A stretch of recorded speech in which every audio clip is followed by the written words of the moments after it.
Hi, this is Chris and this is Riding Reviews. Today we're going to look at the 5-step process on how to get your first motorbike. 5. The first thing you need to do is get your provisional license. So at 15 years and 9 months you can apply for your first provisional license, and this will cost you either £34 or £43 depending if you do it online or by post.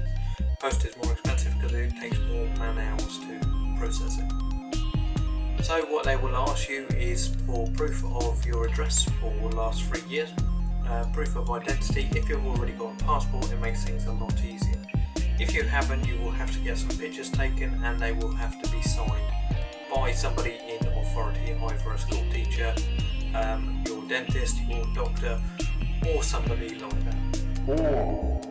To find your CBT test centre once you've got your provisional licence, and there should be several of them in your area. You just have to Google it. The other thing you should look into is how the test is done and what sort of information you should have. They will ask you questions on motorbike maintenance and the highway code, so the best thing to do is look into that beforehand. 3. So you've booked your CBT and now you will have to do it. The first thing you will do when you go to your CBT test centre is they will do an introduction and a eye test. Now it doesn't matter if you wear glasses or not. Your eye test is that you have to read a number plate from 20 feet away, with or without your glasses, but you do have to read it. So after you've done that, you will go and have a look around the bike, and you will go through all the different parts of the bike and the different controls and how to use them. Then you will do some emergency drills around their car park, i.e. figure of 8, emergency stop, accelerating, decelerating and gear shifting, depending on what type of vehicle you are trying to ride in the future. Then you will go in for lunch and you will do a written test. Most of the answers to the written test they will tell you beforehand, so as long as you were listening, it shouldn't be a problem. Then you will go out and you will do some road safety chats and go through the highway code and stuff like that. And then you will do a 2 to 3 hour ride on a road, and the instructor will give you walkie-talkies before this, and then he will tell you left, right, whatever, and you will go around for 2 hours. As long as you don't crash into anything, you should pass this test. It isn't a pass-fail test, it is either they give you the paperwork or they don't. If they don't, they will either tell you that you need a little bit more instruction, or they will tell you that you need to do your test again, or of course they will tell you that you have passed and there isn't any problems. 2. Is you will need to look for your bike. Now there's a couple of ways to go with this. You could either go brand new, second hand, or shop second hand. So second hand bikes are bikes that you buy off of the internet. If you don't have anybody that you know that's a mechanic, or you don't know what you're looking for, this is potentially the one that you can get done on, shall we say. So there's the most risk in this way, but you could get a really good one or you could get a really bad one. I know of people that have got real steels, and I know of people that have bought real banged up bikes.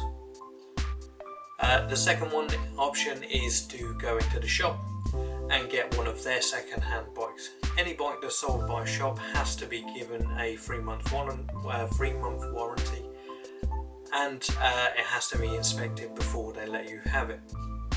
If they try and say that this isn't the case, just walk away. You can get issues with those bikes as well. Sometimes they're really high mileage. It all depends on how much you want to spend. The best case scenario is to buy a brand new bike.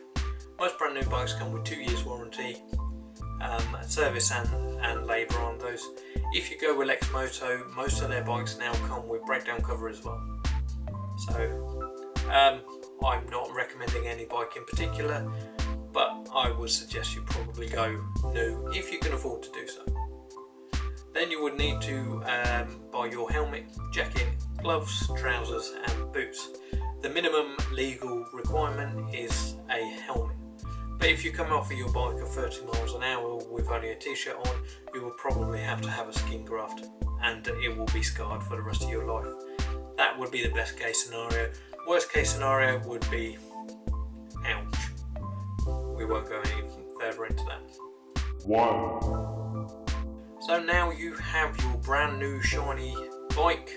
Depending, you may have second hand, you may have brand new, it doesn't really matter. The first thing you need to do is get insurance. I recommend a company called Lexham Insurance. There is a link below in the description, and I do get a little bit of a kickback if you do decide to go with them, but it's up to you. There are lots of other companies you can go with.